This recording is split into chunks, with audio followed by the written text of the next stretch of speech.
Well, good afternoon, everyone, and welcome to this Global Climate Action High-Level event. It's an absolute pleasure to host this event alongside our dear friend, the UN Secretary-General. And I want to begin by thanking the high-level champions and the Marrakesh Partnership. Nigel and Gonzalo have thrown themselves into this role with energy and commitment. Over 5,000 businesses from across the globe have now joined the Race to Zero campaign, including 60% of the UK's biggest listed companies, as indeed have over 1,000 cities, 60 regions, and 1,000 educational institutions. This is an extraordinary achievement. The Race to Resilience now represents 2,500 organizations, and together, their commitment will protect 2.3 billion people by 2030, and they aim to increase that to 4 billion. And last week, here at COP26, we announced that the Glasgow Financial Alliance for Net Zero now represents $130 trillion in assets. More broadly, what we've also seen here in Glasgow is a strengthening of the relationship between governments and non-state actors. And this is absolutely vital. As I've always said, climate action requires us all, local and national governments, civil society, businesses, financial institutions, all working together. And the Marrakesh partners help to drive such collaboration. Over the past 2 weeks, here in Glasgow, governments and non-state actors have joined forces in pursuit of common cause. Take deforestation. Here at COP, the UK presidency brought together 130 countries representing 90% of the world's forests to commit to halt and reverse forest loss by 2030. And it was backed by a pledge of over $19 billion in public and private funding. And CEOs from 30 financial institutions committed here in Glasgow to eliminate investments linked to deforestation. Let's look at coal. Last week, I launched the Global Coal to Clean Power Transition Statement, in which 23 countries committed to end coal for the first time. And new corporate members have joined the Powering Past Coal Alliance, including NatWest, Lloyds Bank, HSBC, and Export Development Canada. At the World Leaders Summit, we launched the Glasgow Breakthroughs. And these are commitments from governments, joining forces, working with business and society to make clean technologies accessible and affordable around the world. And the collaboration is growing even stronger. The move to a green, resilient global economy is increasing and increasing at pace. Our high-level champions have played an important, I would say, vital role in building that momentum. So we look forward to listening to their shared vision for improving the partnership and to hearing others' reflections on their roles. And I hope that other parties today will join us in recognizing their work and supporting their great efforts. Thank you very much, and I'm now going to hand over to the Secretary-General, who is, of course, our co-host. Thank you.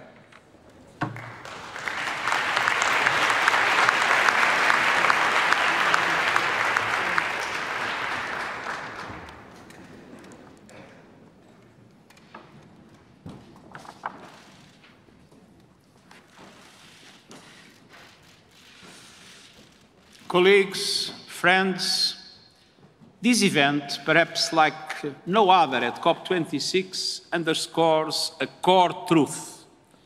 The climate action struggle requires all hands on deck. It is everyone's responsibility, and you are showing the way. I am inspired by the mobilization of civil society, by the moral voice of young people keeping our feet to the fire, by the dynamism and example of indigenous communities, by the tireless engagement of women's groups, by the action of more and more cities around the world, by a growing consciousness as the private sector aligns balance sheets and investment decisions around net zero. I thank the high-level climate action champions, Gonzalo Muñoz and Nigel, and so many others for your efforts.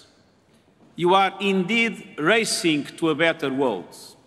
And governments need to pick up the pace and show the necessary ambition on mitigation, adaptation and finance in a balanced way.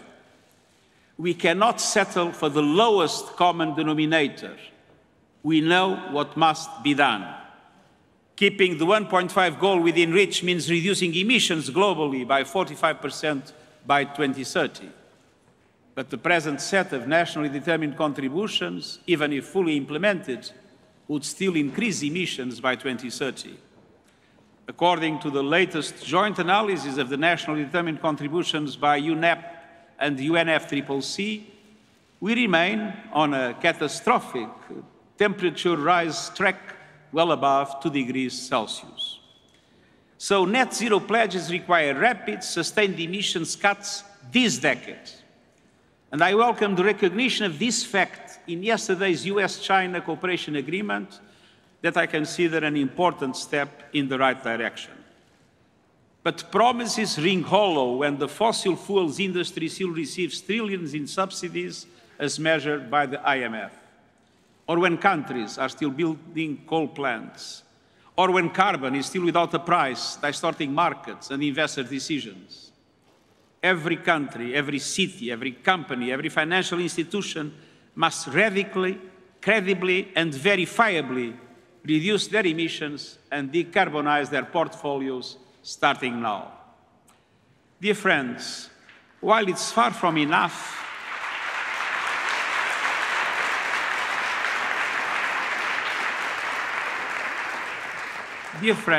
far from enough, we can take stock of progress. Last week, a number of countries committed to working collectively to halt and reverse forest loss and land degradation by 2030. Year 2, we need meaningful concrete action and results in the 2020s. More than 1,000 cities around the world have committed to reach net zero by 2050 or earlier, sometimes far earlier. Our host city, Glasgow, has set a 2030 deadline.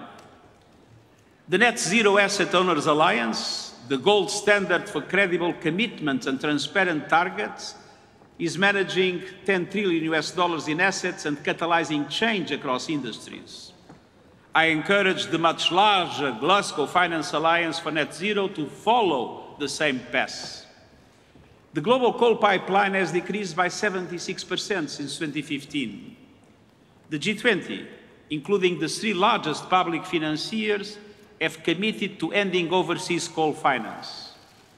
28 new members joined the Powering Past Coal Alliance, raising the membership to 165 countries, cities, regions and businesses.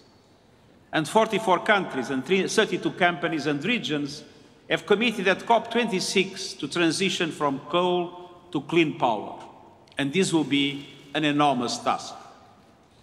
That is why I've been calling for the formation of coalitions of countries, international financial institutions and private finance, as well as renewable energy companies, to support this momentous shift and to organize coalitions in support of specific countries that need to speed their energy transition.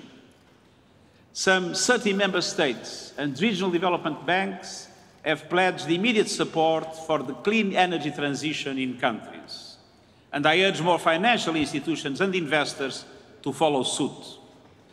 I welcome the partnership that will allow South Africa to rapidly decommission its coal plants while ensuring that workers and communities are not left behind. Indonesia and Vietnam have pledged to phase out coal by 2040. They will need support.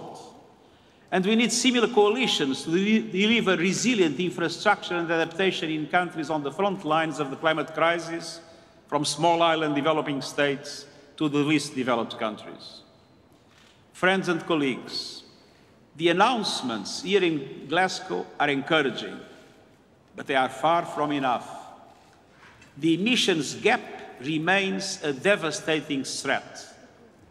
The finance and adaptation gap represent a glaring injustice for the developing world. We need even more ambition in future revised nationally determined contributions. And we need pledges to be implemented. We need commitments to turn concrete. We need actions to be verified. And we need to bridge the deep and real credibility gap. As an engineer, I know that durable structures need solid foundations. We must be able to measure progress and to adjust when off track. We have a critical mass of global commitments to net zero from both governments and non-state actors. We must now zoom in on the quality and the implementation of plans, on measuring and analyzing, on reporting, transparency and accountability. And that is why, beyond the mechanisms already set out in the Paris Agreement, I've decided to establish a high-level expert group to propose clear standards to measure and analyze net zero commitments from non-state actors. The high-level expert group will build on existing work and submit a series of recommendations to me during the course of next year. And they will work in a transparent and inclusive manner, and I invite you all to cooperate fully in their establishment and then with them. We need action if commitments are to pass the credibility test.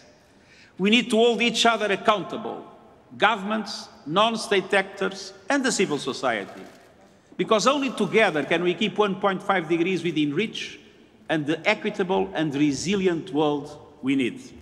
And I thank you for your commitment and for your dedication to this that is the most important fight of our lives.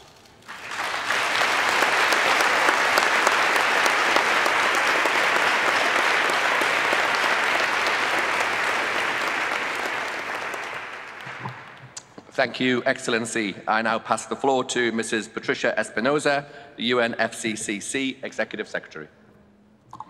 Thank you, Chair. Thank you, dear COP President Alok Sharma. Thank you, Secretary General Guterres. It's really an enormous pleasure for me to be able to sit here in front of all of you with the climate champions, Nigel and Gonzalo Muñoz.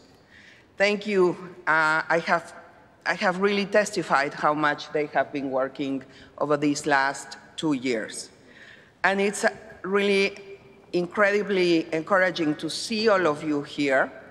I think this is the best attended event on global climate action that we have had since it began after Paris. The same is true of the multiple events that have been taking place in the climate action zone. Dear friends, in the remaining days of COP26, the eyes of the world are focused on Glasgow, watching to see not only if parties make the bold and courageous decisions needed to fully unleash the potential of the Paris Agreement, but whether global leaders across all sectors make the commitments necessary to prove that our transition to a low emissions future is truly underway. The transition required is beyond the scope, scale, and speed of anything humanity has accomplished in the past. It's a daunting but achievable task. Glasgow can be the starting point of a new, more prosperous era, a greener, more resilient and sustainable future, one that is more just and more prosperous for all people. The transition, however, cannot be driven by governments alone. Inclusive multilateralism brings together party and non-party stakeholders, including cities, subnational regions, businesses, investors, and civil society. And I thank all of you who traveled to be here in Glasgow for your efforts and for having come here. And all of you are driven by a unity of purpose, which is reflected in the achievements of the Marrakesh Partnership and the global campaigns of Race to Resilience, Race to Zero, and the Global Financial Alliance for Net Zero. Yet, they must continue to evolve. That's why I welcome the champion's vision for improvement of the Marrakesh Partnership for the next 5 years. One, showing the clear path ahead to significantly reducing global emissions and scaling up finance. It is vital that the issue of solidarity is included in this discussion. We cannot repeat the mistakes of history, when great transition and change have resulted in people and entire nations falling by the wayside. We know that government and business leaders must work together with non-party stakeholders, including unions, to help provide the policies and programs that will facilitate solidarity with vulnerable communities whose reality keeps getting worse and worse. I do want to end by thanking our climate champions, Gonzalo and Nigel, for their tireless effort and dedication throughout not only this COP, but 2 very, very challenging years. Dear friends, our efforts to address our climate emergency do not end in Glasgow. Where one chapter ends, a new one begins. We will work harder than ever because we must. We have no other choice. I look forward to continue working with all of you to drive the transition to a better, greener, healthier, and more resilient world. Thank you.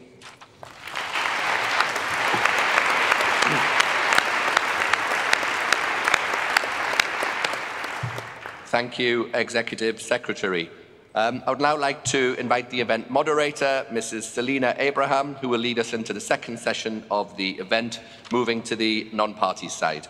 Mrs. Abraham, the floor is yours. Thank you so much, COP President, Secretary General, and Executive Secretary for these opening remarks. And allow me to invite you to take your seats on the floor. Welcome, Your Excellencies, ladies and gentlemen. Welcome to the Global Climate Action Event, Racing to a Better World. Racing to the future that we want, to the future that we deserve, but one that we have not achieved yet. My name is Salina Abraha. I'm the Africa Regional Manager for the Global Landscapes Forum, one of the many NGOs, observers who are here at COP. And while we may have the title of observers, we know that non-state actors are doing so much more than just observing. We're taking action, building alliances, and driving the ambition that is required. So to everyone around the world who doesn't have a seat at the negotiation table, this event is for you. In the next 2 hours, we are going to look at the momentum and the action that's being driven by all facets of society, from young activists to city mayors, so that we can harness this power to move quicker towards our climate goals. But before we dive into this rich discussions ahead and the program that we have for you, I would like us all to take a deep breath. It's been a very long few weeks. I know there's been a lot of work that's been put in, and this is our moment to really take some self-reflection.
Thank you, everyone. This is our opportunity to reflect on the progress that we've made to date, to ask ourselves how far have we come and whether we have gone far enough. And to have this conversation, I'm really excited to join the climate champions. Nigel, Gonzalo, allow me to do a quick recap of your work, which has happened over 2 years. You've launched the improved plan for the Marrakesh Partnership. You've also launched the Yearbook for Climate Action. And in this yearbook, I'm going to switch to this mic, yeah. In this yearbook, you include clear plans for the future of your flagship campaigns, the Race to Resilience, the Race to Zero, and the Glasgow Financial Alliance for Net Zero. You made it clear that your intentions are to drive meaningful action at the urgency that's required, given the glaring and terrifying realities that we're facing across mitigation, adaptation, resilience, and the state of finance. You've placed an emphasis on clear accountability and tracking, and to strengthening the capacity of local actors to drive solutions that work for them. So it seems that the race is on. But Gonzalo, can I turn to you first? Since Madrid, we've seen a lot of commitments from cities, from businesses, regions, investors. This COP has made it clear that we must pivot from talk to implementation. So what are your reflections about your nearly 3 years now as UN climate change high-level champion, and how far the non-state climate action agenda has progressed? Well, first, thank you to the United Nations Secretary General António Guterres, to the COP26 President Alok Sharma, and of course to the UNFCCC Executive Secretary Patricia Espinosa for such powerful remarks. And good afternoon, everyone, and thanks so much, Salina, for bringing that perspective, because I think that there's a lot of extra value when we see all of this as a film and not just the single picture of today. What I would like to do now with all of you is to really watch the film of those 3 years that you've been mentioning, because for me, it all started right after Katowice, where we know that there were still some questions about the importance and the relevance of following science. We knew that. And many of us were sharing the same level of frustrations. So the Secretary General in that same year, 2019, called all of us to get aligned under one concrete goal, to keep the 1.5 alive. And that, with the leadership of the UNDP and the UNFCCC and Chile, that's why we launched the Climate Ambition Alliance that particular moment that was somehow the birth of the Race to Zero, putting together, in that case, commitments coming from states and also from non-state actors from all around the world, all of them committed to a net zero 2050 world. And that was one of the key initiatives of the Secretary General 2019 Climate Summit. Let's be honest then around what we really were thinking about the expectations at that moment, only a little bit more than 2 years ago.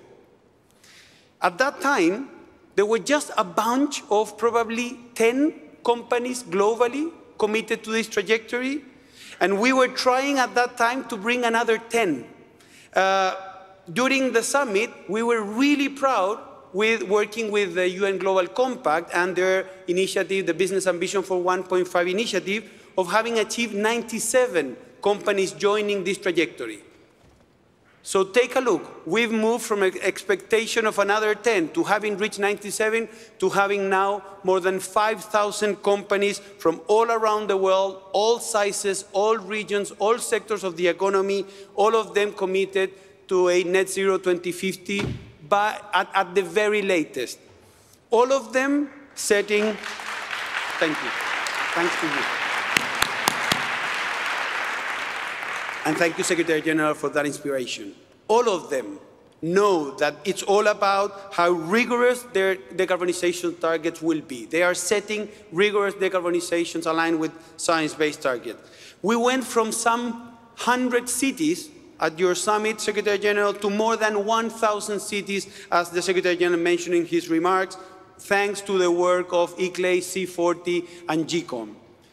The commitments coming from the subnational regions, the states and regions at a local level, were done at that time, and still some of them under the Under 2 coalition.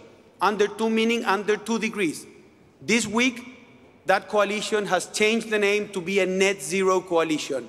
That is massive. That coalition represents more than 50% of the global economy. And of course, we have seen now also the financial institution, the financial sector globally, finally getting aligned and putting climate in the center of their agenda, as well as we're seeing nature finally taking the level of relevance that should have always had. We know that the agenda has broadened during these 3 years, bringing in stakeholders from diverse regions across the world and deepening regional engagement with our shared ambitious climate agenda, from 10 states of Brazil to Maharashtra, from large multinational to local shops, from managers, financial managers to hospitals. So while definitely net zero in less than 3 years has gone from extreme to mainstream, we know long-term goals are not enough. And we know that mitigation is not enough. That's why we launched the Race to Resilience, to work on building the resilience for 4 billion people in these decades towards 2030. And we've also positioned the Race to Zero with a concrete focus on halving the emissions by 2030 as the most important of the acts that we need to deliver when it comes to the private sector. So it was science that brought us here. And we can say very proudly that now science or ambition is a synonymous of science when it comes to climate.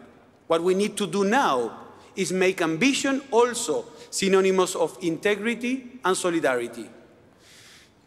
Climate action needs to be spread all around the world. We need to regionalize this agenda. And of course, we understand that it's about working together on a collective, radical way. We call it a new team sport. And I could be no more prouder of having worked these 3 years with the Marrakesh Partnership members. I want to be clear, it is definitely important to look at the whole film, not just stop on the problems that we might be seeing when it comes to the picture, because if we see problems, we might get stopped. We must change our narrative to one that will allow us to see the challenges, because if we see the challenges, that same gap that will allow us to see the opportunities. Let's not stop in the single frame, but rather see the picture. And yes, we have made progress, a lot of progress, but we know that it's not enough. This is not the end of that film. And that's why I'm so delighted that now I can hand over the next scene in this film to my dear friend Nigel Topping to work with the partners and the incoming champion in continuing this vital work.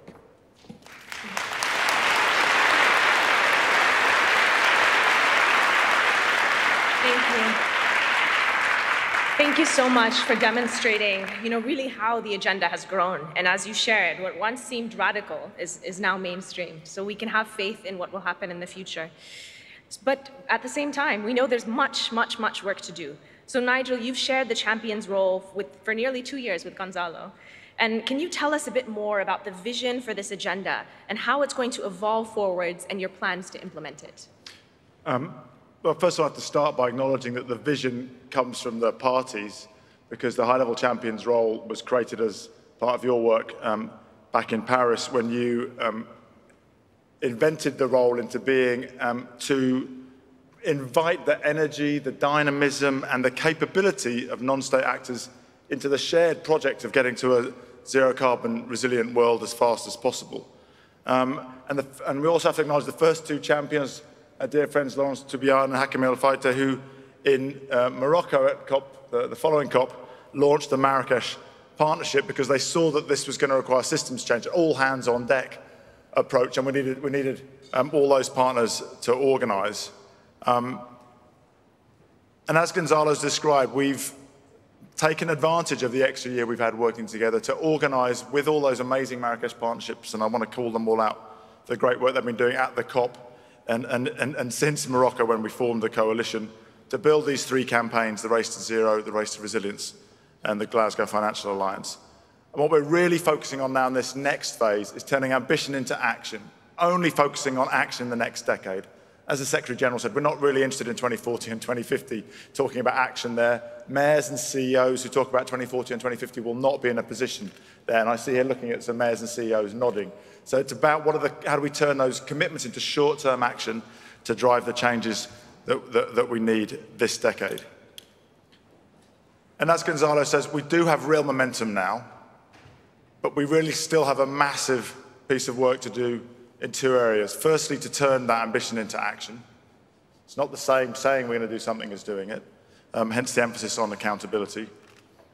But also in bridging, I would say, an even bigger gap between those newly enthusiastic committing to net zero and playing their part in it, and the largely unheard voices that are not involved in those conversations. And we've heard during this COP, but also in our 2 years, Gonzalo in his 3 years working together, from farmers groups, from indigenous leaders, from women's groups, and very loudly and constructively from young people at the Youth Summit in Milan, the COI demands which we received here. We've heard pain, frustration, anger, and we have to respond to that. We have to respond to the fact that the poor and the marginalized are the ones suffering the most from climate change, and we have to involve their voices in figuring out the solutions and in delivering them.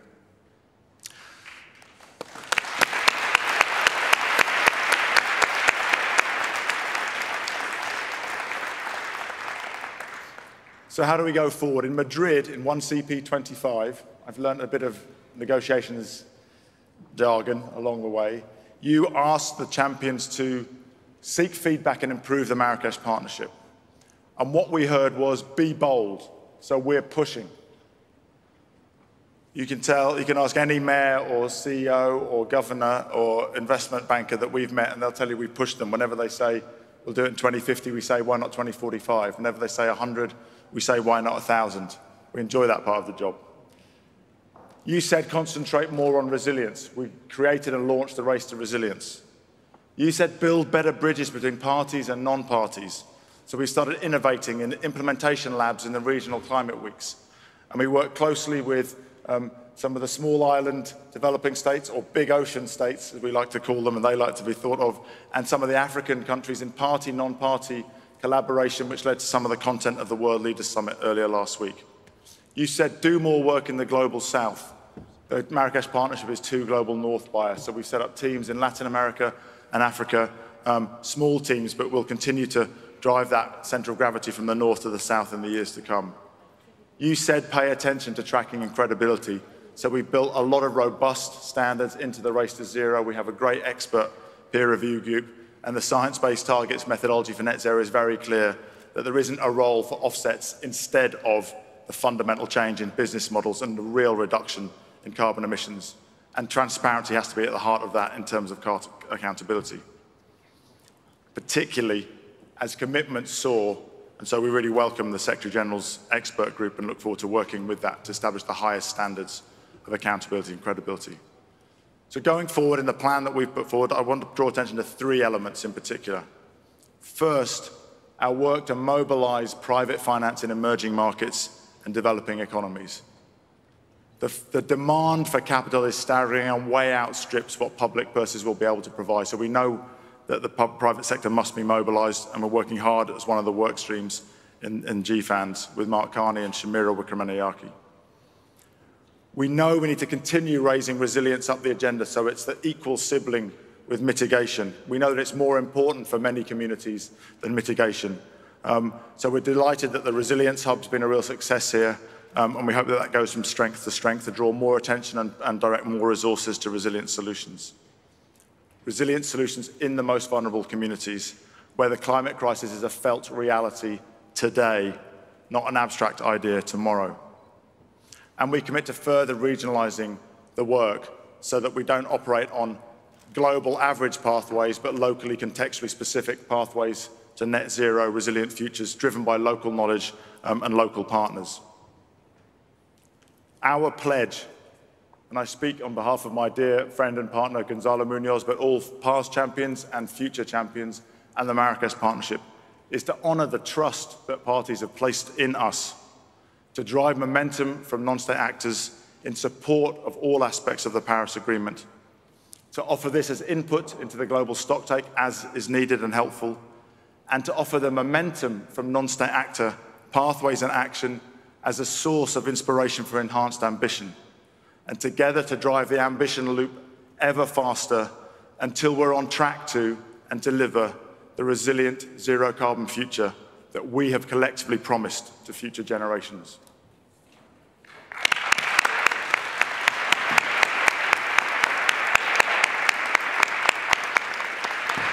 Thank you so much for laying out really how far we've come, how far the agenda has progressed, but also sharing a vision to the future, whether that's enhancing private finance in emerging economies or looking at how we can drive this climate action through a regionalization approach driven by local knowledge. And I have the opportunity now, Nigel, you will be leading the next panel. We'll get to dive into more frank conversations. So Gonzalo and I will leave so you can welcome your next panel.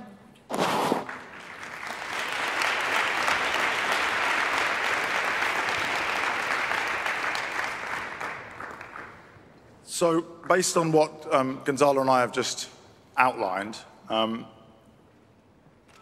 the one hand, we see huge signals of growing ambition and momentum, and on the other hand, we hear loud voices of skepticism. So the question we're holding is, how do we build trust to ensure that good work is recognized and enhanced and accelerated, and greenwashing is called out? So I want to introduce two very different people from very different backgrounds who have been working together to build trust these last 2 weeks. I'm delighted to be joined on stage by First Minister and co-chair of the Under 2 Coalition, Nicola Sturgeon, and youth climate activist and founder of the Africa-based Rise Up movement, Vanessa Nakate.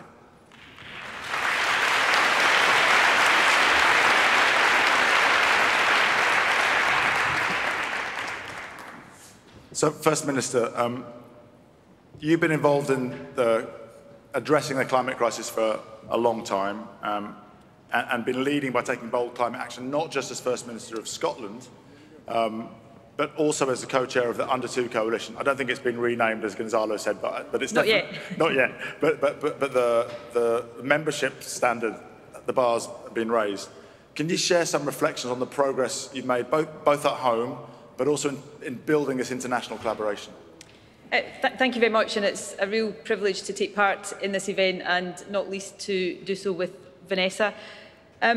We've made significant progress at home, but we've not gone far enough, and I think it's really important that I recognise the need to go further and faster and take that responsibility seriously. But Scotland has halved emissions already, so we're halfway to net zero, but we've got to get the next half of the journey. We've got a target of net zero by 2045, but I'm very mindful of the comments that have been made already that targets about 2045 or 2050 are meaningless unless we all do what is required by 2030. So recognising that obligation to reduce global emissions by 45% by the end of the decade in Scotland, we've got a responsibility to go further and faster. We've set a 75% reduction target by 2030. It will be tough to achieve, but we have legally binding annual targets that we must report against. We recognise that we are unlikely to meet every target every year, but the importance of having them is that if we fall short in one year, we've got an obligation to catch up. So we're trying to lead by example, recognise where we are doing well, but where we need to do further, and bring that ambition to the Under 2 Coalition, which I'm delighted to see is now a net zero coalition, committed to collectively achieving net zero by 2050, but getting there individually as quickly as possible. But again, rigour, accountability is important, which is why the Secretary-General's announcement on a task force around accountability for non-state actors is so important. And part of the reason I'm sitting here with Vanessa is that I recognise that people like me, our feet do need to be held to the fire, and spending a bit of time over COP with Vanessa has reminded me of the need to constantly push ourselves and challenge ourselves to do ever more difficult things. Great, thank you, First Minister. Vanessa, I was in Milan at the Youth Summit where you gave a very powerful speech, which started with a quite harrowing account of the human impact of climate change now, today, not abstractly, not tomorrow, and a real call for climate justice. So what I'm and Gonzalo are grappling with here is, on the one hand, we have this strong sense that momentum is really building and stuff is really happening, and that we need to hold non-state actors and state actors to account. And yet we're in a world where the emissions are rising still, so the gap between action and impact is still large. How do you think we can navigate the gap between those most affected and not seeing the change, and this sense that momentum is really starting to build now? Thank you very much. We are, as United Nations Secretary General António Guterres recently said, on the verge of the abyss. As the IPCC report said, the science is now unequivocal. The latest available science tells us that in order to avoid the worst impacts of the climate crisis, we must reduce global CO2 emissions by somewhere between 7% to 11% this year and next year, and every year after until we get to zero. So what are we doing to pull ourselves back from the abyss? Countries have come to COP26 to make new pledges to reduce their emissions, and lots of companies and banks and investors have descended upon Glasgow to make big climate commitments. And let me say that, of course, the idea that countries, companies, and investors committing to drastic and immediate action to reduce emissions would be most welcome. But let us be honest, we have been here before. There have been 25 COPs before this one. And every year, leaders come to these climate negotiations with an array of new pledges, commitments, and promises.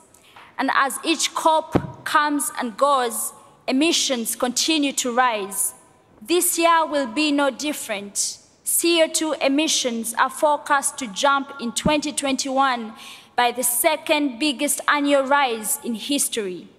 So I hope you can understand why many of the activists who are here in Glasgow and millions of activists who could not be here do not see the success that is being applauded within these halls. I hope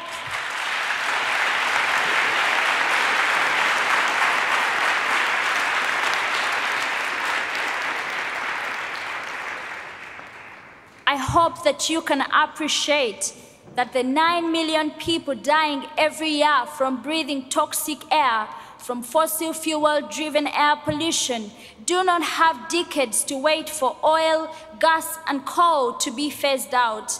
I hope you can appreciate that we may be skeptical when the largest delegation here at the COP26 Climate Summit does not belong to a country, but instead belongs to the fossil fuel industry.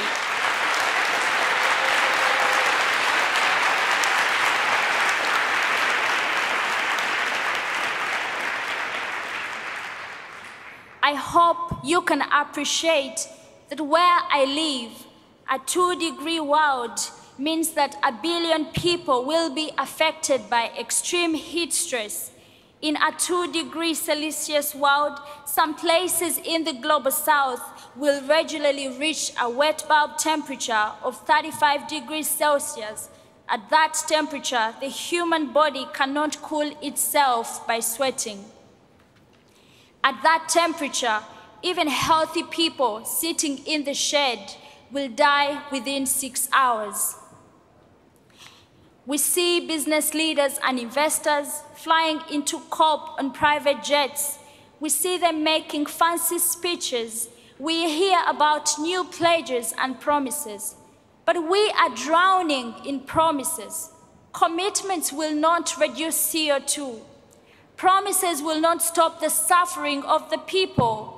Pledges will not stop the planet from warming. Only immediate and drastic action will pull us back from the abyss. So we have some who are already starting to call COP26 a success. But a few days ago, a climate action tracker report showed that COP26 is actually putting us on a pathway for a 2.4 degrees Celsius world. And this is our problem. We have two pathways.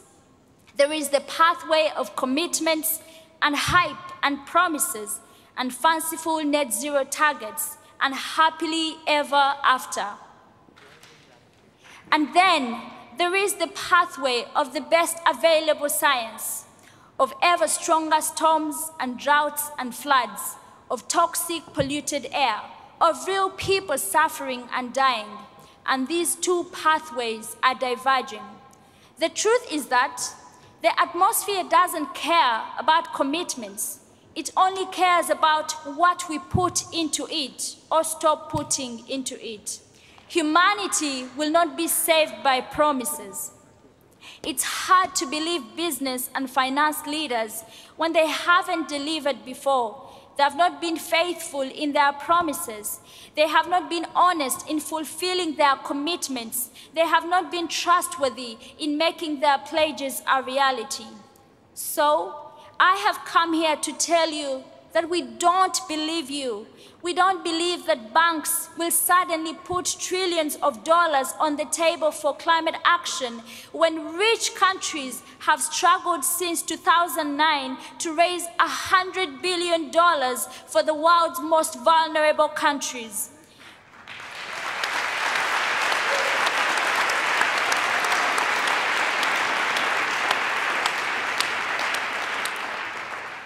We don't believe that promises made by financial companies to end deforestation will actually prevent trees from being cut or burnt down.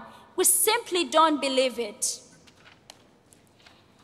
But I am here right now to ask business and finance leaders, show us your faithfulness, show us your trustworthiness, show us your honesty. I am here to say, prove us wrong. I'm actually here to beg you to prove us wrong. We desperately need you to prove us wrong. Please, prove us wrong. God help us all if you fail to prove us wrong. God help us. Thank you.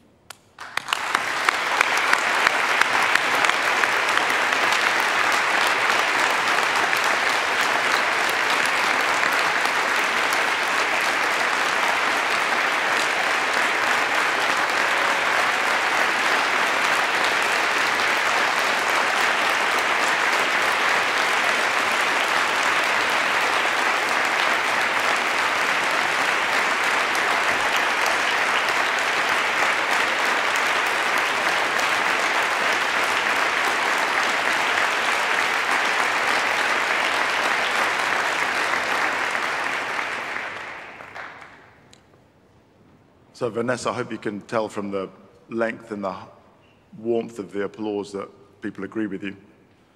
That, I mean, there's an expression that comes to mind that we use that says, trust arrives on foot and leaves on horseback. And it seems that trust has run over the hill and far away, and what you're asking for is evidence of a first step back towards trust, and that it will be a long way back. So I hope that every mayor, every governor, every CEO of a business, every banker, every investor hears that call to prove the skeptics wrong, because the skepticism is not without reason. Because it's a, as you say, we've had broken promises before, so thank you very much, Vanessa. You also, I mean, you referred to the science of wet bulb temperature. If anybody, you know, one of the things I think that we're starting to see is culture and the arts coming into this, helping translate the science of the climate crisis in the way that only the arts can do. And there's an amazing book by Kim Stanley Robinson, who's been here, called The Ministry for the Future, which starts with one of the most harrowing chapters of fiction that I have ever read, which deals with a wet bulb temperature, an extreme heat event with awful consequences. Vanessa, I want to come back to you with one more question.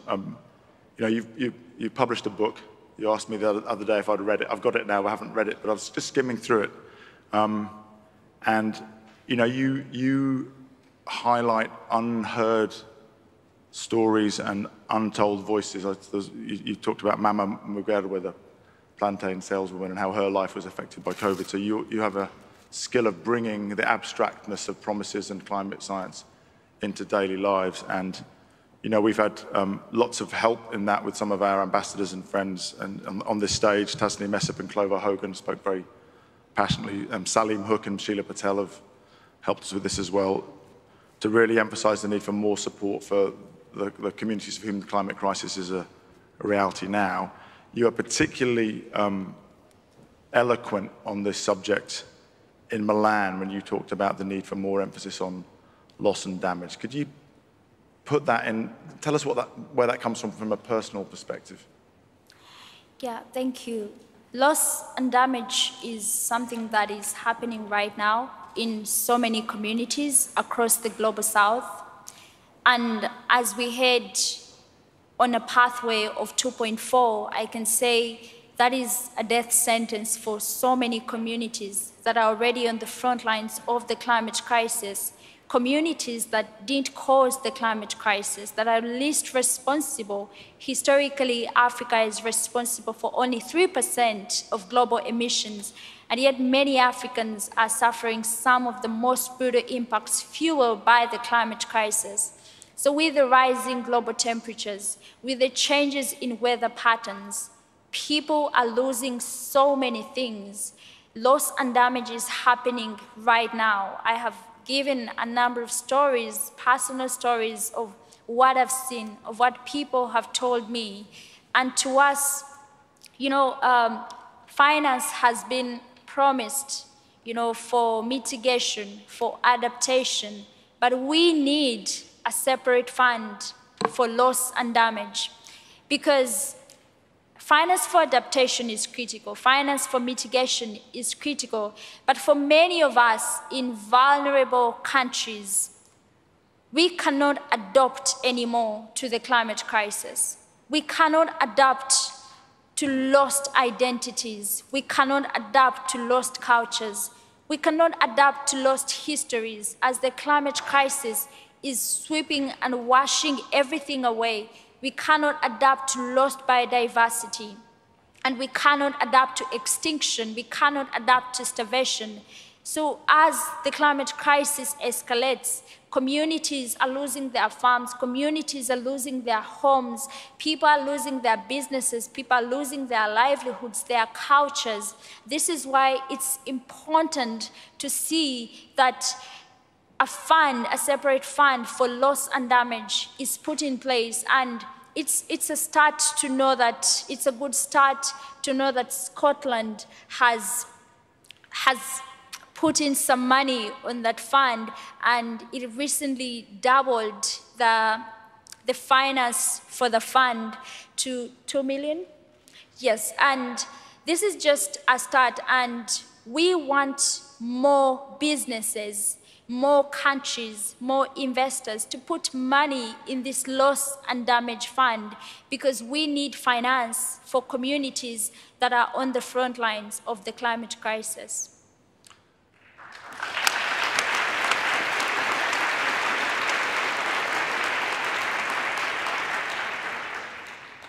Thank you, Vanessa. I think with the next COP being in Africa, I'm sure that with whoever my future colleague as climate champion is, will be seeing whatever we can do to bring the non-state actor community of cities, business investors into finding solutions in this area as well. So thank you. And First Minister, back to you. You've focused a lot on inclusivity and on the just transition in your work in Scotland.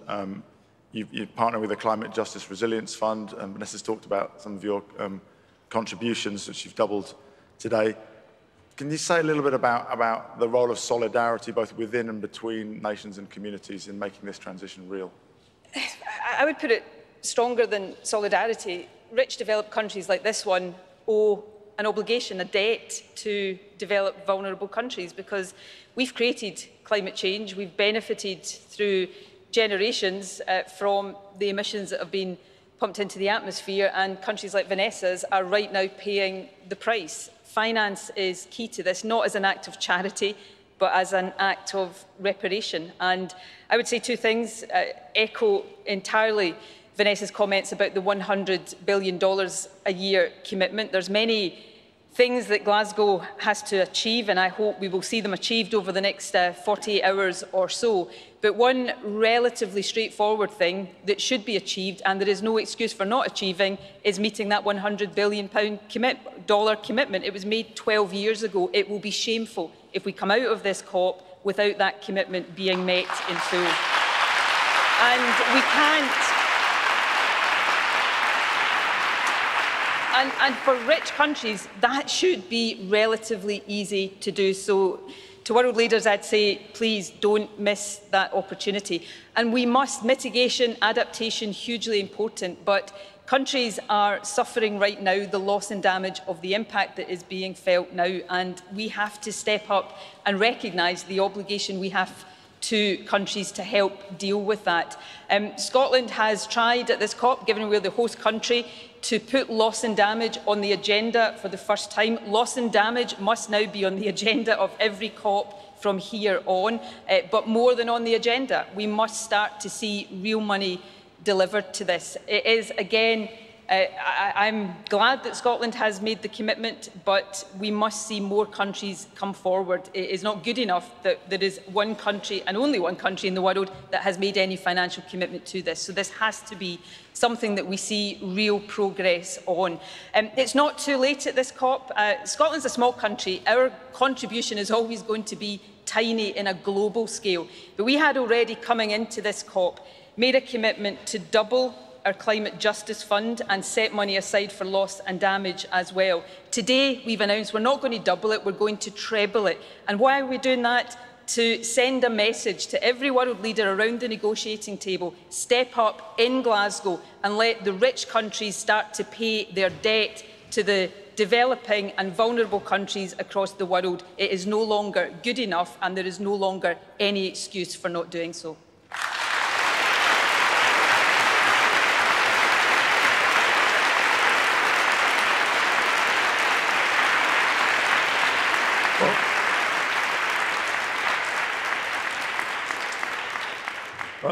Thank you, First Minister. Thank you, Vanessa. I mean, the trust gap is in the room. Now we have lots of big promises, and we have a call to prove the doubters wrong. And I think also your last illustration is an example of why non-state actors, a rather clumsy term, meaning everybody who's not a party to the agreement, so non-party governments, businesses, all have the ability to drive this ambition loop faster by doing something maybe more ambitious than the national governments who do have a seat at the table. So thank you so much for your frank and really helpful reflections to illuminate the challenge we have going forward. This ends our first panel, and I'd like to hand back to Salina Abraham.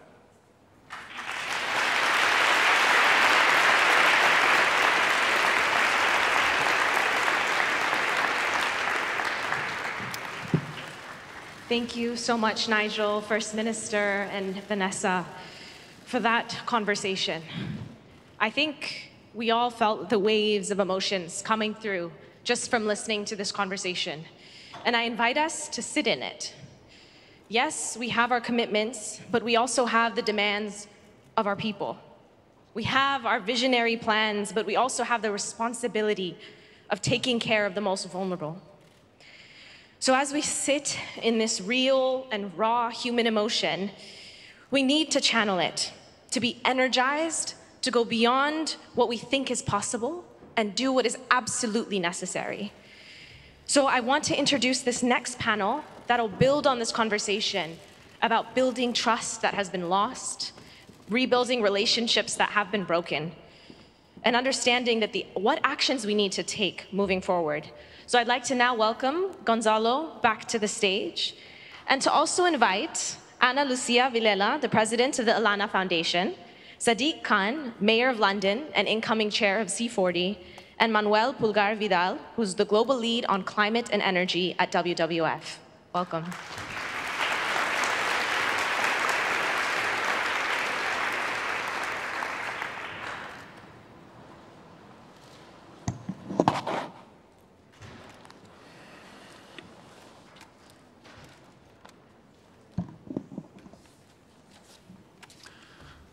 Well, first, thanks so much, Vanessa, First Minister, and Nigel. I mean, we saw from, not only from the reactions, probably all of us are feeling that conversation, and it will stay with us for a really long time. And I would like to start by giving us 5 seconds of reflection. So I will ask for 5 seconds of silence.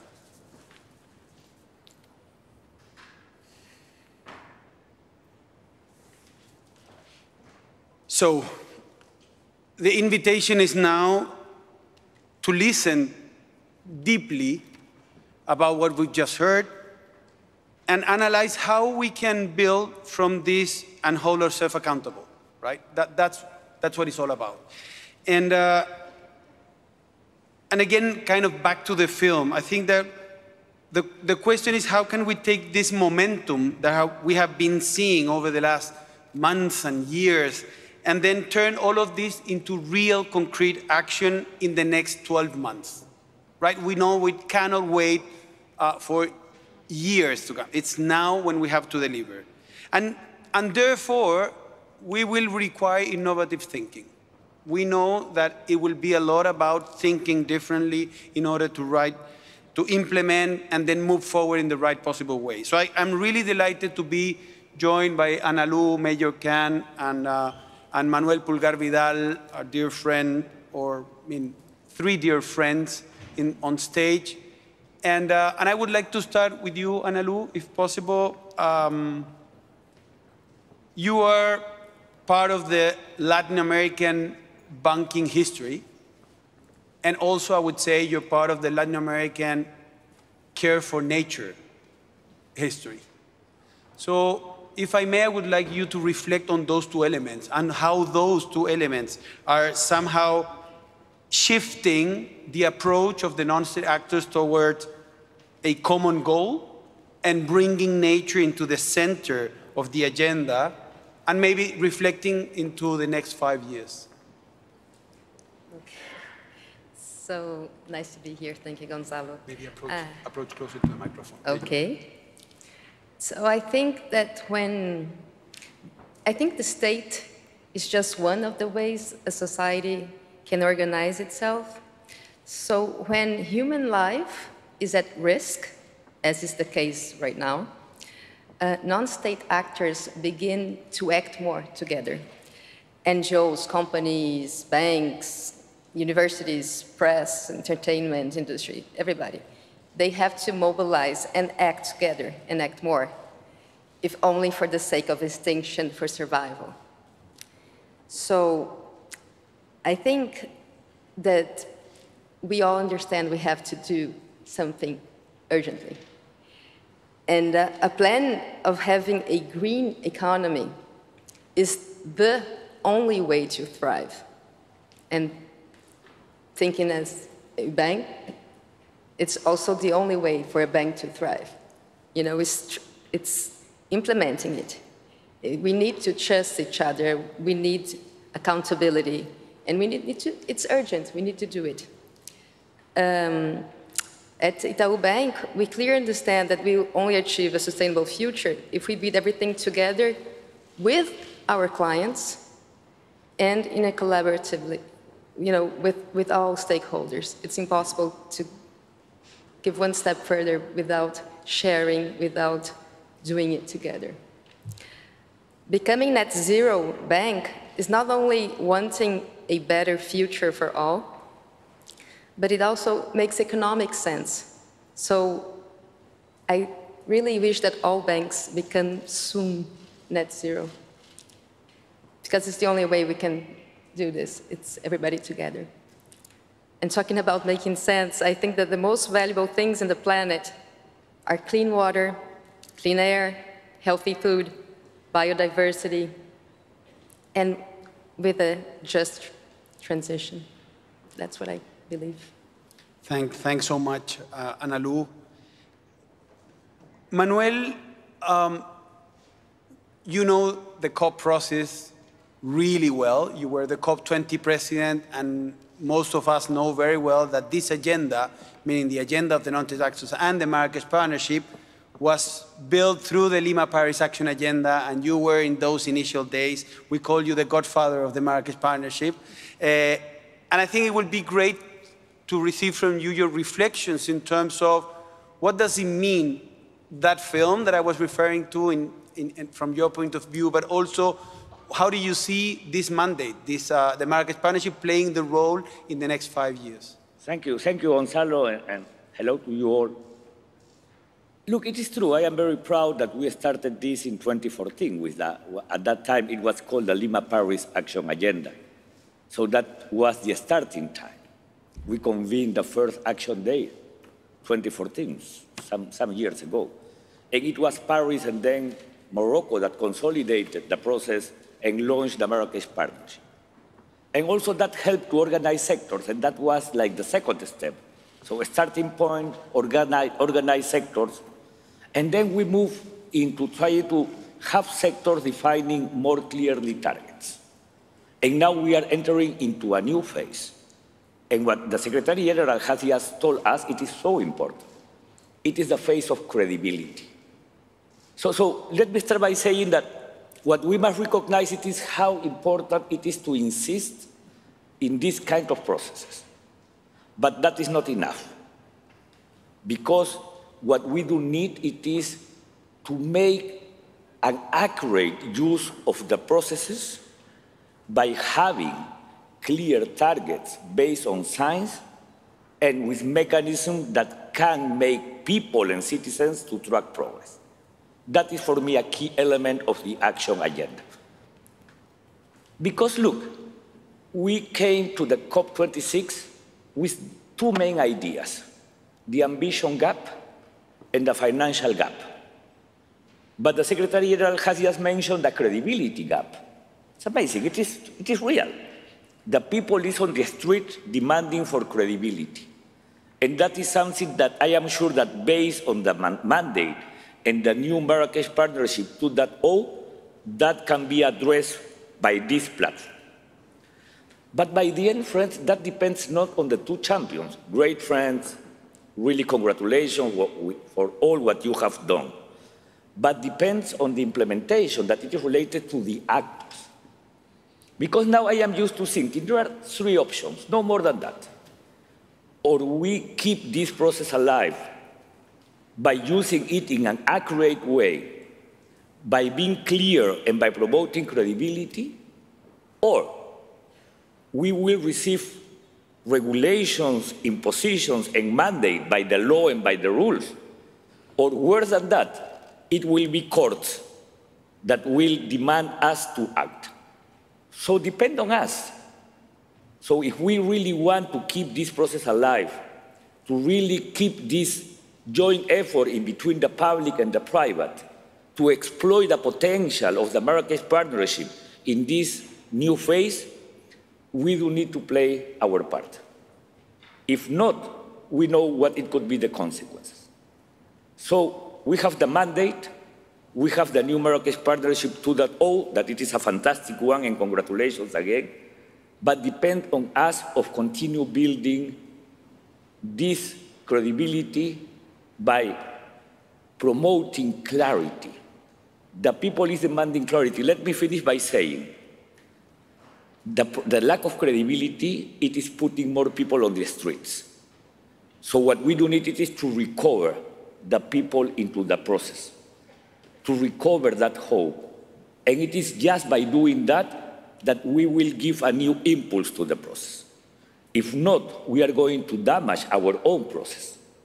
It is in our hands, but depends on all of us. Thanks so much, Manuel. Mayor Khan, working with Nigel and a broader UK team, I've been living virtually in London for the last 2 years, right? But I haven't had the possibility of experience so close all the work that you're doing on transitioning towards a net zero city that is now positioned towards the 1.5 degrees. You can share what are those innovations and what are you implementing, please? Sure. Look, my experience studying COP for the last 26 years, and I don't mean to be offensive, is a lot of national governments have moved from being climate change deniers to delaying taking action on climate change, whereas in cities, we're doers. And the difference between national governments and cities is the difference between night and day, between delayers and doers. So in London, we have an air pollution crisis directly linked with the climate emergency. You can't see the toxicity in our air, but it leads to thousands of premature deaths. It leads to children having stunted lungs and adults with a whole host of health issues, from asthma to cancer, from dementia to heart disease. So in 2018, we declared a climate emergency, and in 2019, we launched the world's first ultra-low emission zone, and it works on a simple principle: the polluter pays. If you have a polluting vehicle that's putting out poison, you pay. In 2 years, we've seen the toxic air in central London reduce by 50%, a 44% reduction in NOx, a 27% reduction in particulate matter, a 6% reduction in carbon. And last week, I extended the ULEZ, so it now covers almost 4 million people, double the size of Paris. That city's doing rather than delaying. Brilliant.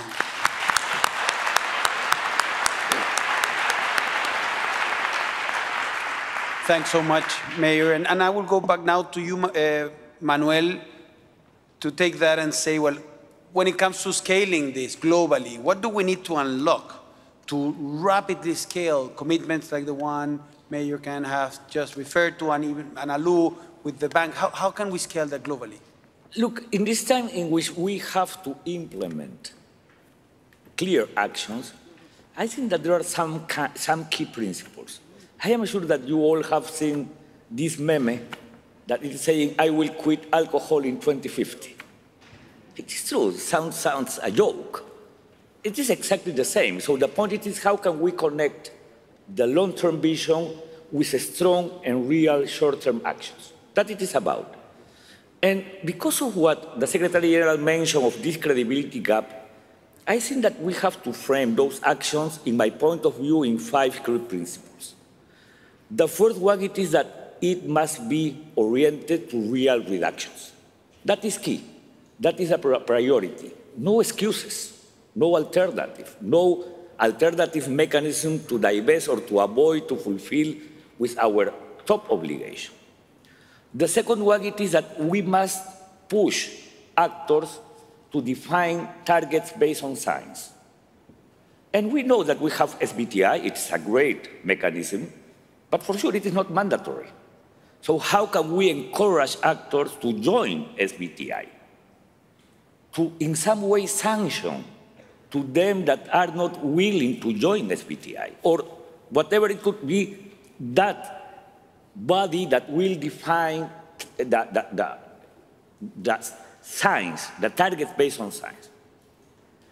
The third principle is that it should be within the value chain. So the real reduction, it must be focused in scope 1, 2, and 3. And nobody should be able to go beyond the value chain if they had not first defined their targets within the value chain. The fourth principle is that it must be a rights-based approach. So any mechanism must be based on defending and protecting rights. That is key. Many people is thinking that many of the mechanisms have been developed to affect rights, and for sure that shouldn't be the way. And the fifth principle is that it must have MRB mechanism, because transparency and ways to verify are a key element of this. So if we are able to agree in those 5 principles, I think that we can make and scale up this agenda in a strong way. Thanks so much, Manuel. Mayor Khan, you just reflected on the role of the City of London, but now you're taking a new position as the head of the C40 coalition. So I would like you to reflect on that role in terms of how the mayoral leadership can drive the structural change that is needed. So start activating the ambition loop, right? Yeah. Well, let me give you an example of how C40 operates. So C40 are basically 97 megacities around the globe, from London to Los Angeles, from Bogota to Barcelona, from Durban to Dhaka. We represent more than 700 million people, and we're responsible for more than a quarter of the global wealth. We all have agreed to sign up to the climate change adaptation plans set out by Paris.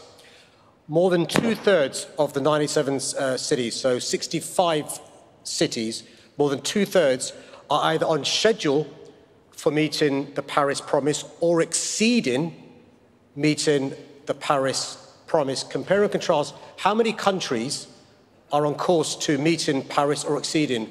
1. So 66% cities meeting Paris or beating it, 0.5% countries, doers versus delayers. That's the difference C40 is making. I'll give you some examples. We've agreed last week, my first speech as the incoming C40 chair. In my first budget, more than 2/3 of the C40 budget will go to the global south. As Nicola Sturgeon said, we have a responsibility. It's not a patronizing charity.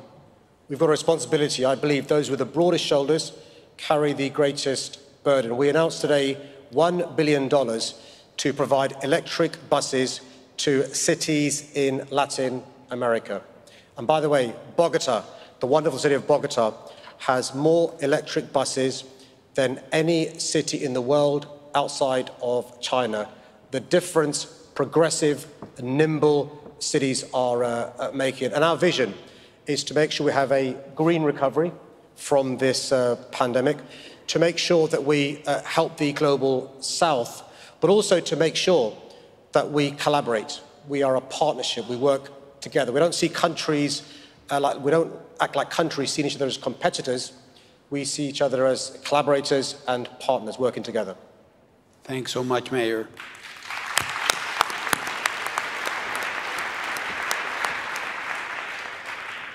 Ana Lu,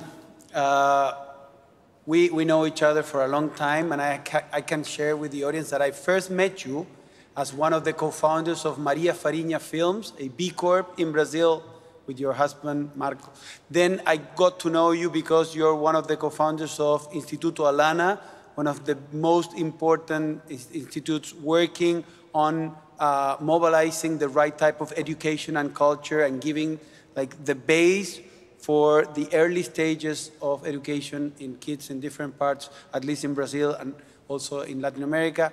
But then I got to know that you were also one of the co-owners of the biggest bank in Latin America. So for me, it was a beautiful surprise in that sense. And I would like you to reflect on those 3 hats that you can share with the audience, because I think that we're confronting a paradigm shift. Some things are changing, and that is offering the opportunity of having and setting a new culture of how all of those elements can be integrated into the trajectory to a net zero resilient world.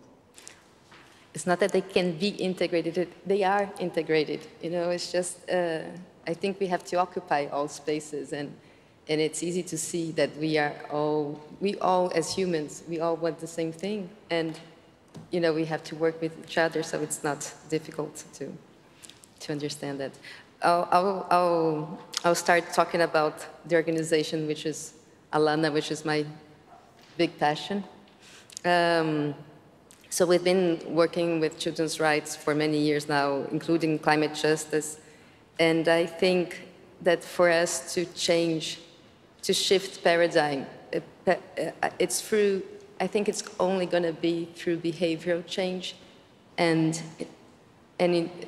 lots of, in technology, including innovation there. Everywhere. It's not just for the kids or youth, but it's on companies, banks. We have to shift, you know, the way, our behavior, we have to. And talking about technology, I'll start with technology. I just wanted to say that I think it's so important to invest in technology. I really think it's going to help us. We, at Alana, we fund the Rainforest X Prize, which is a global competition that will improve technologies for biodiversity assessment. And our goal is to review the value of the standing forest and to accelerate bioeconomy. So when us from the third sector invest in a competition like this, and we have teams all over the globe taking part of this competition, the result of this will really help the bioeconomy. It will help many companies, it will help many startups, banks, and so on, and governments. So everything is related, you know. I'll give you an example of behavior change. We have a project that I love at Alana that's called a program, it's called Children in Nature. And our projects are ensuring that kids have a healthy and direct access with the contact with nature, because this makes them understand, you know, understanding the interdependence of all systems and beings. So I think this is essential knowledge, and experience allows, this experience of being in the nature, the kids being in the nature, we better develop them knowing the impacts of their actions in their relationship with the environment and with others. It will build them empathy, which is really important. And by the way, not only for kids, but for all of us, being in nature is so important to build empathy. We'll only take care of the things we love, right? So, in addition to these actions with children and nature in the areas of education, advocacy there, we just launched a film called The Beginning of Life Outside. And this film, like one film, is making parents take kids to nature after watching it, you know. And they are changing their environments at their homes, at schools, in their communities. So the impact of movies, I think so, trying to change behavior is extremely important. Alana believes that entertainment is a behavior change tool. And we've produced many movies because of that. So talking about the B Corp we have, the B production company we have. So next week, we will launch the second season of the environmental thriller called Aruanas. The first season was about the Amazon, and 35 million people only in Brazil watched the series. And the second season will be about fossil fuel subsidies. And so in the first one about the Amazon and river contamination due to illegal mining, these are topics that have been discussed here at COP, so I think it's extremely important for everybody to understand what we are discussing here, so that they can advocate and take part of the problem and the solutions, right? And so we conducted a survey to track those 35 million people who watched the first season, to see, and we found to see what they found. What we found out is that 87% of them, after watching the first season, they delved deeper into the theme, and they looked for ways of helping the Amazon in a practical way. So that's how one of an amazing tool we have. So I believe we can do it, and I believe we have many ways of doing that. I'm just giving you some examples of the things I think it's important.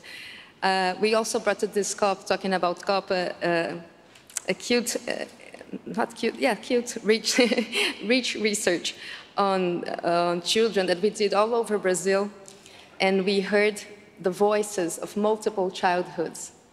And in this, the data we collect, the word that most appeared among the voices of kids was fear. The study was to hear what they thought about climate change. And all of them, mostly all of them, said fear. But at the same time, there's a beautiful thing that is, it showed us that children, they also said that they do believe in us, and they hope we'll fix it, you know, what we did.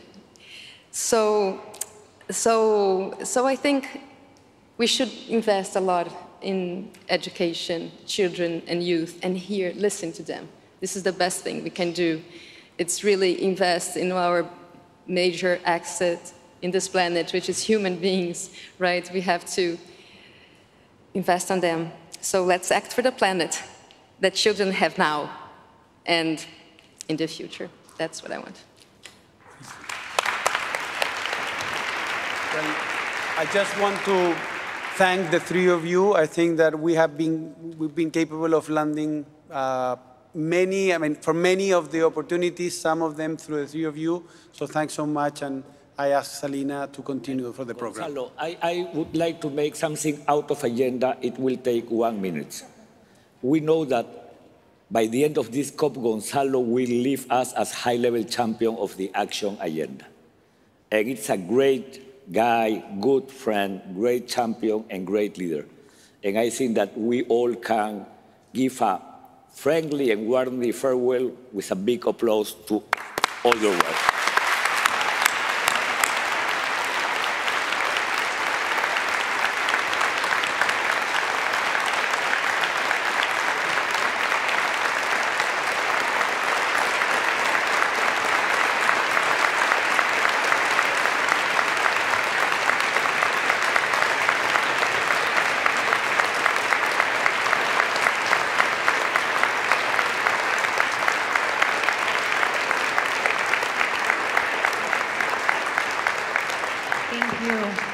What an incredible session. We've covered so much in such a short amount of time, reflecting on how far we've come, moving from 10 companies in one initiative to 1,000. There's no doubt that, as Mayor Khan said, this non-state actor agenda is full of doers. So we have heard, the importance of science-based targets, ways that we can really rebuild trust and accountability and build credibility so that we can not only prove Vanessa wrong, but to save our planet in any sense of dignity we can have as climate leaders. So I want to now transition. I'm so pleased to conclude this part of the session and now hand over to Federica Fricano, who's the Vice President of COP26, to moderate the responses from the parties.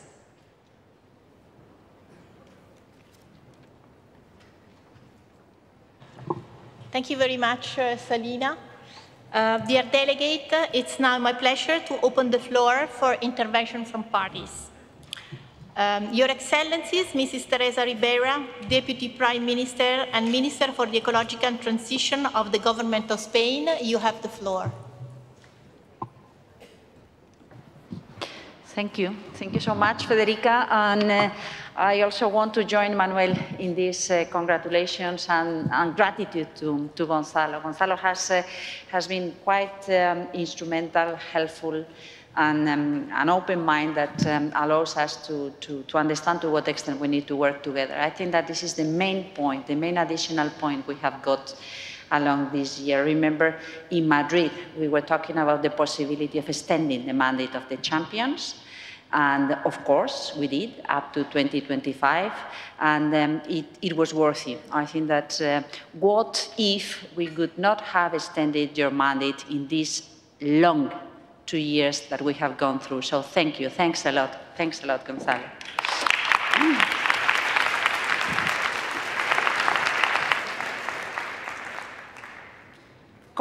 More comments about this, couple of additional ideas. The first of them is that what we are tackling with is credibility and our trust and confidence on our capacity to change things, understanding that this is not just a mission, even if the responsibility is huge on the side of national governments. We need the whole society moving forward, a deep transformation on the way we produce, we consume, we understand prosperity, and we build a new Green Deal. Green, because it has to be within the planetary boundaries. Deal, because we need justice, we need commitment, we need engagement from companies and corporates, we need engagement from the society, we need intergenerational justice, and within the same generation in different countries, in within the same societies. And this is a role that needs to be played and needs to be facilitated in this context of the global action agenda. And I think that we have learned a lot on how to tackle the difficulties and the challenges. We need to feed into the hope and the positive envy, the willing to do more and quicker. And the Race to Zero has speed up the capacity to expect others doing things. But we also need credibility in the way we measure and we provide inputs to the society, because we need citizens supporting and asking for more and not having doubts on what the different engagements and promises and targets mean. So we need action. It is a race, it is credibility, it is action, paving the way for a different future. And I think that providing energy to feed up into this race is something that we need to do together. So I also think that the commitment from the Secretary General saying that he will be providing some additional inputs to ensure that we can trust what it is being said by different corporates on what they commit to do, it is important. And my very last comment is dealing with this idea of moving in different aspects and providing platforms to think differently and to innovate. I think that social innovation is also very important, and what we have been doing in this Race to Zero, that it is not challenged anymore by anyone. We need to race to zero, is also social innovation and governance innovation. So thanks a lot, and of course, count on us, count on Spain to keep on going. Thank you.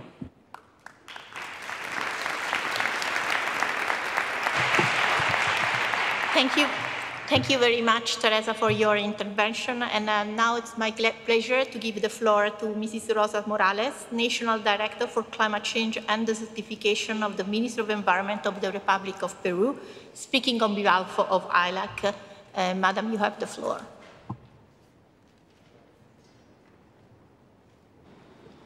Muchas gracias, señora presidenta.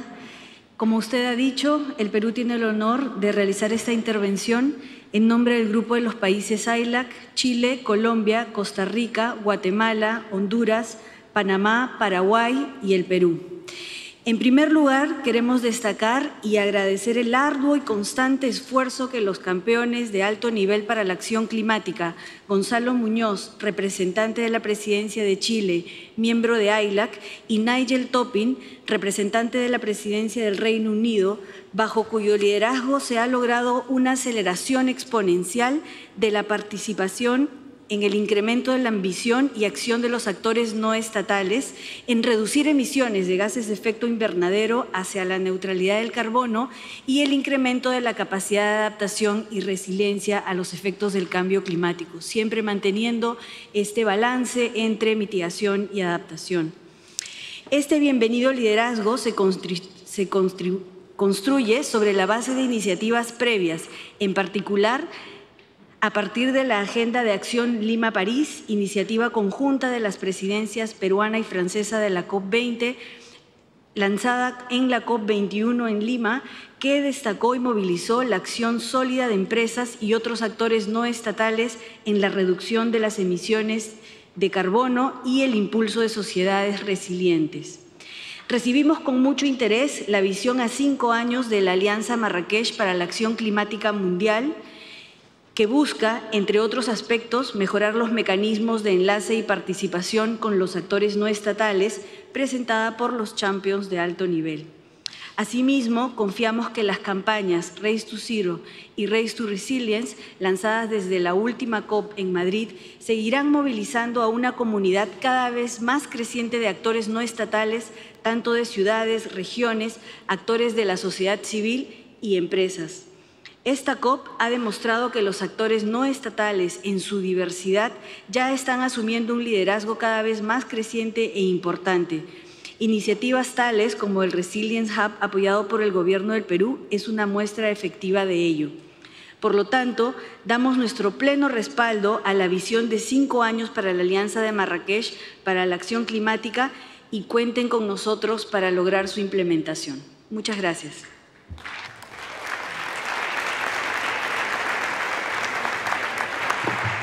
Muchas gracias for your intervention. And now it's my great pleasure to give the floor to Your Excellencies Andrej Vizjak, Minister of the Environment and Spatial Planning of the Republic of Slovenia, speaking on behalf of the EU. Your Excellency, the floor is yours.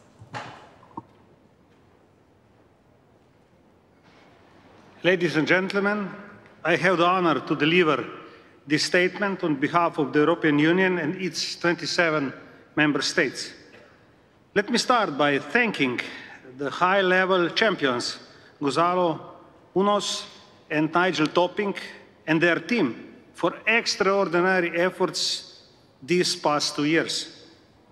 Despite the challenges the world has experienced during the pandemic, you have managed to strengthen the spirit of the Marrakesh Partnership and showcased ways we can enhance global climate action. Congratulations. Non-state actors are showing us the Paris Agreement goals are within reach and urging us to use the opportunities in the transition to climate neutrality. We welcome their further efforts towards the effective implementation of Paris Agreement. Strong linkage between intergovernmental and non-state action are key for the changes we need. Therefore, aligning the work of the Marrakesh Partnership with the ambitious cycle of Paris Agreement is very important for us. At this COP, we have seen a very inspiring program across the Marrakesh Partnership activities. The EU was happy to endorse the Glasgow breakthrough. We have seen widespread engagement from youth to business leaders and civil society. For the EU, it is important that we continue strengthening and improving the Marrakesh Partnership. We think the new priorities you pose are very good ones. We need everybody on board if we want to accelerate the green transition and make it on time. This is the objective for the European Climate Pact. Every action counts. We already have well over 500 ambassadors, volunteers, who spread inspiration and action in their communities.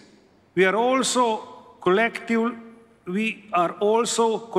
pledges that go beyond legal requirements and that turn all types of organization into multipliers of climate information and action in the green transition.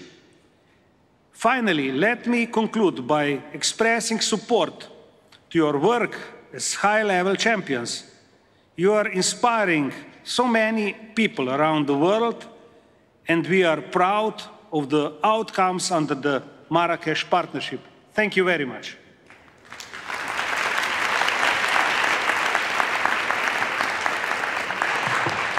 Thank you, Minister Vizjak, for your intervention. It's now my pleasure to give the floor to Mrs. Milagros Marina de Camps, Deputy Minister of Planning, International Cooperation and Climate Change of the Ministry of Environment and Natural Resources of the Dominican Republic.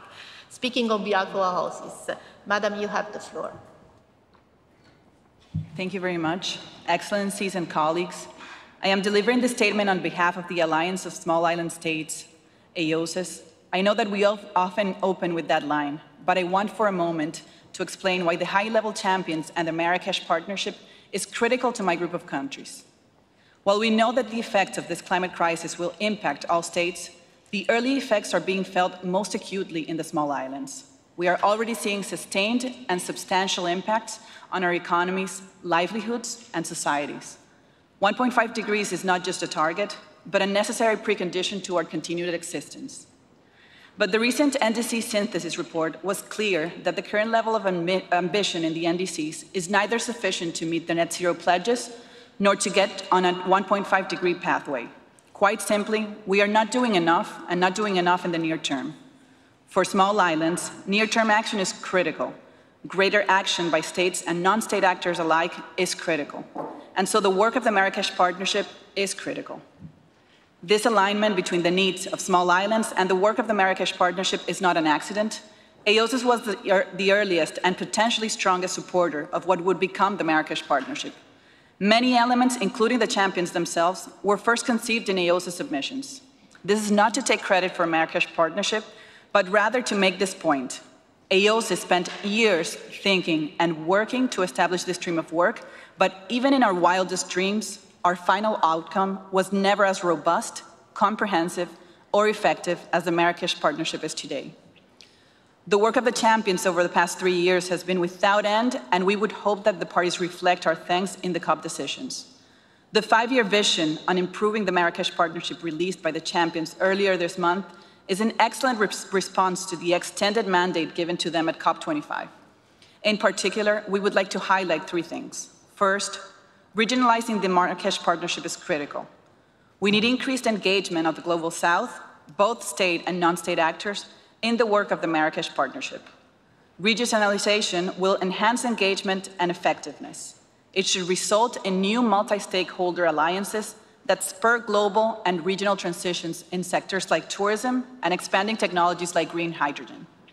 Second, the increased focus on adaptation, including the race to resilience, is also welcome. For many small islands, our potential for mitigation is limited, but our need for adaptation is very large. Increasing the engagement of non-state actors in adaptation work can only help us in becoming more resilient. Third, we appreciate how the work of the Marrakesh Partnership has begun to align with the ambition cycle in the Paris Agreement. We have long thought that increased action by non-state actors and increased information on mitigation and adaptation potentials can lead to greater ambition from states. Finally, on behalf of the 39 states of AOSIS, we would like to thank our 2 high-level champions, Gonzalo and Nigel, for their work and enthusiasm. You have injected new life into the Marrakesh Partnership. We hope and expect that this renewed Marrakesh Partnership will help us get on a pathway to 1.5 degrees. We thank you.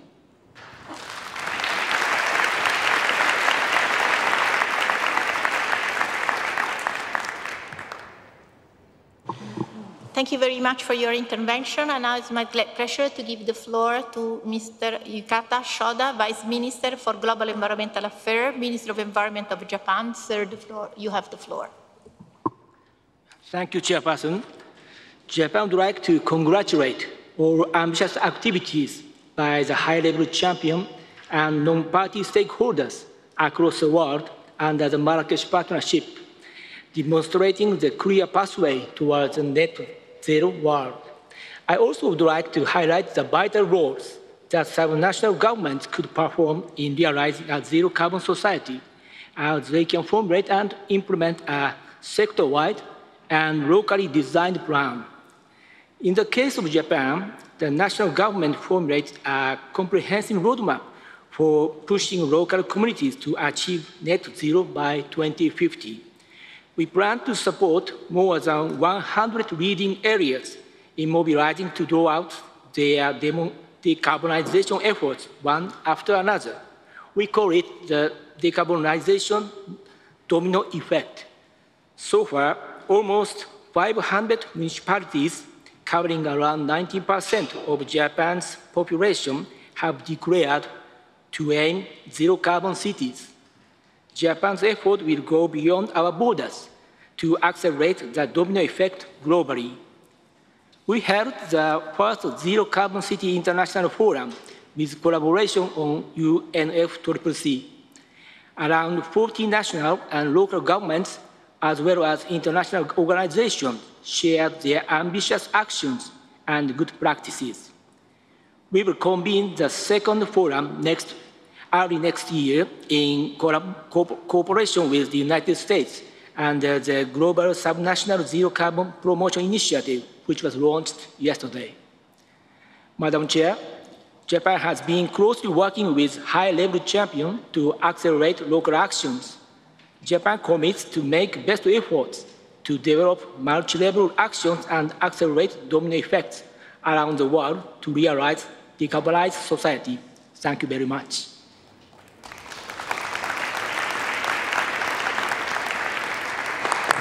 Thank you very much, Vice Minister, for your intervention. It's now my pleasure to give the floor to Mr. Jonathan Pershing, Deputy Special Presidential Envoy of the United States. You have the floor.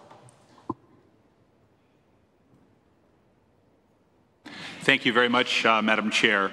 It's a great pleasure to have a chance to be here to offer some of the U.S. perspectives at this session. I'd like to start off by really congratulating our high-level champions and their really extraordinary teams for the work that we have seen that they have undertaken. It's an extraordinary array of events that they have overseen over the course of this last year. I think from our perspective, some of the most significant things that have happened at this COP are not ones that will be fully recognized in the cover decision because they fall outside of the remit of all countries, but are substantial activities from subsets. Players in the corporate community, in civil society, in other elements of our governments at the city and the state level. And we often don't find a very strong way to recognize those transitions. But the champions have, I think, indicated to us through their work and the work of those they've organized how central those activities are to implementation. There's an enormous number of campaigns that are part of this. The Race to Zero campaign may be one example that it's worth highlighting. This is, after all, where we are collectively trying to go. And mobilizing the greatest possible group of players in support of that agenda is the work that we have seen carried forward. I would say these commitments are important in their own right in amounting to a vigorous all-of-society response to the climate crisis. But they also strengthen the confidence of governments to raise their ambition. And they're a vital component of the overall package from Glasgow. This success is certainly testament to the value of integrating non-state actors and the overall action agenda into our process, a very strong proof of concept. We welcome, Madam Chair, we welcome and support the champion's vision for strengthening the Marrakesh Partnership. This kind of process needs to go forward stronger than ever to deliver what we must deliver on the ground. And it becomes all the more important as the UNFCCC shifts from negotiation to implementation. There are huge opportunities to be had in the lessons we have learned, in the partnerships we have forged, in the identification of gaps and of opportunities, and the insight we contribute to governments as we scale up ambition in this decisive decade. Thank you very much.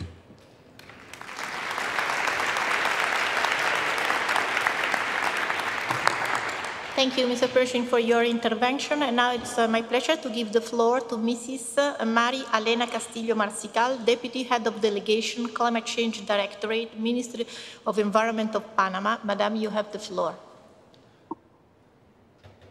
Good afternoon.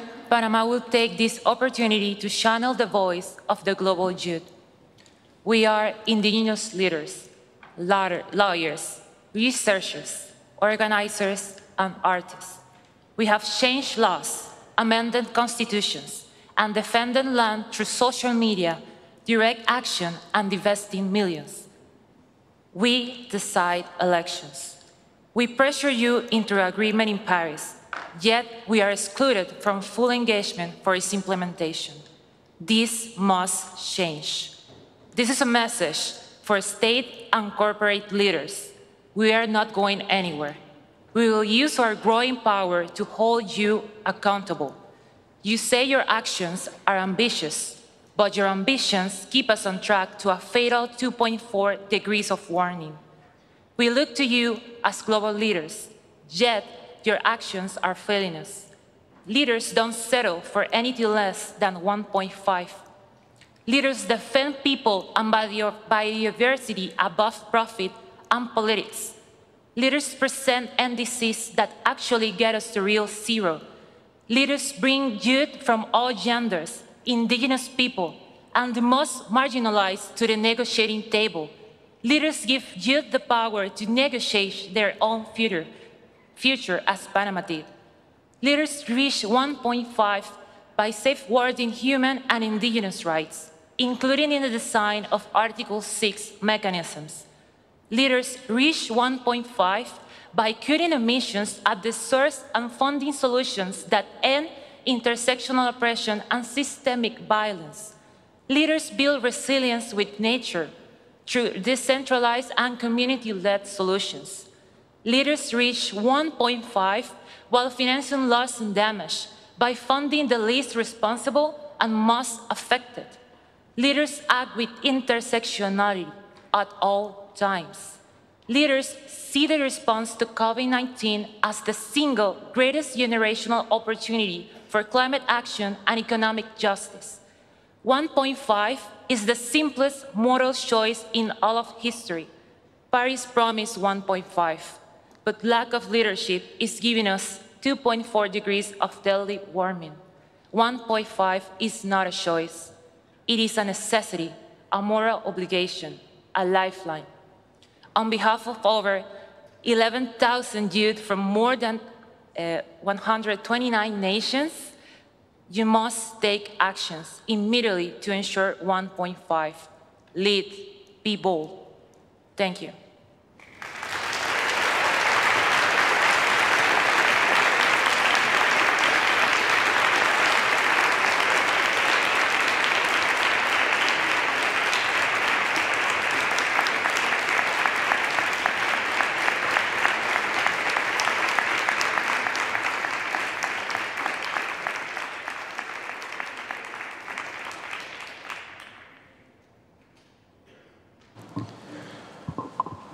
Madam Chair, delegates, friends, I'm moved, I thank you, and I'm tensioned because we cannot declare any kind of victory.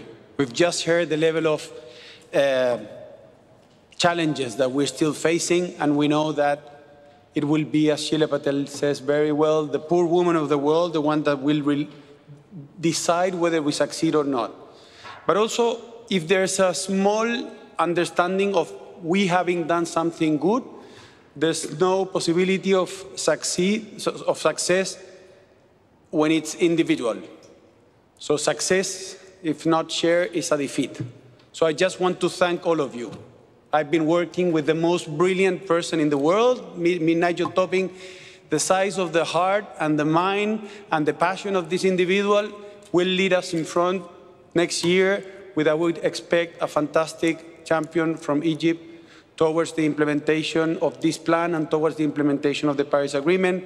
But I will refer to all of the Marrakesh Partnership members and all of the delegates that have not only spoken today, but all of you that have provided us the support in order to be able to be accountable to an amazing mandate that you have given us. So I'm just extremely grateful for the opportunity that was offered to me. I thank, of course, my family for the support and my partners, but mostly I want to say that I will continue working until we reach the net zero resilient world that we require urgently. Thanks so much.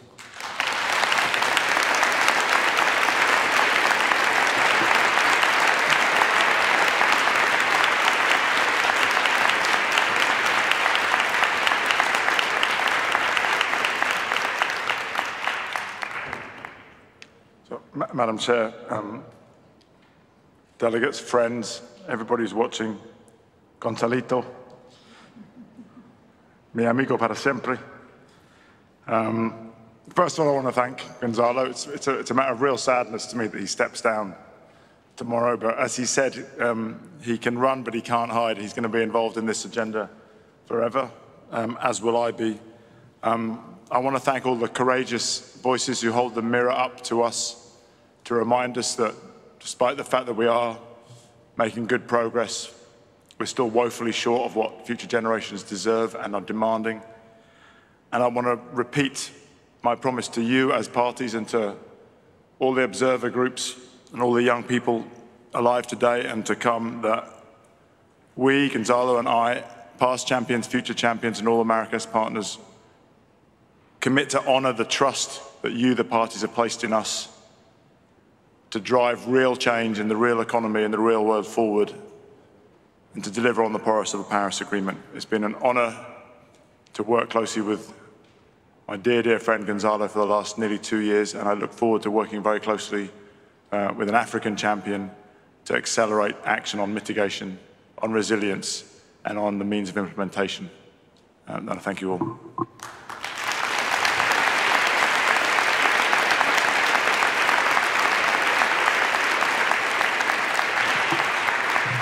Thank you very much, Gonzalo. Thank you, Nigel, for your words. This concludes the third and last session of this high-level event. I would like to thank all parties, observers, and non-party stakeholders for their participation. Let me also thank the UN Secretary General, the Executive Secretary, all the non-party stakeholder speakers for joining us today in this global climate action high-level event. And of course, in special, our high-level champions. And let's keep on working together to continue the raising for a better world. Thank you so much.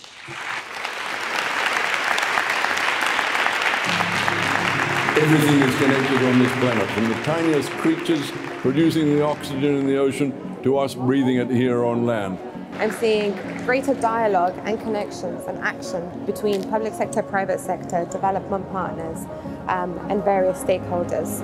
Rapid collaboration means bringing the whole system to the room towards a true energy transition. We need to galvanize private sector capital to invest in climate action at scale and at incredible speed. All the science is clear about stopping deforestation. We need to halt it today, and we need to restore nature. We must also acknowledge that keeping 1.5 alive requires us to keep adaptation and resilience as a top equal priority. We've left the starting line, but we need to go much further, much faster.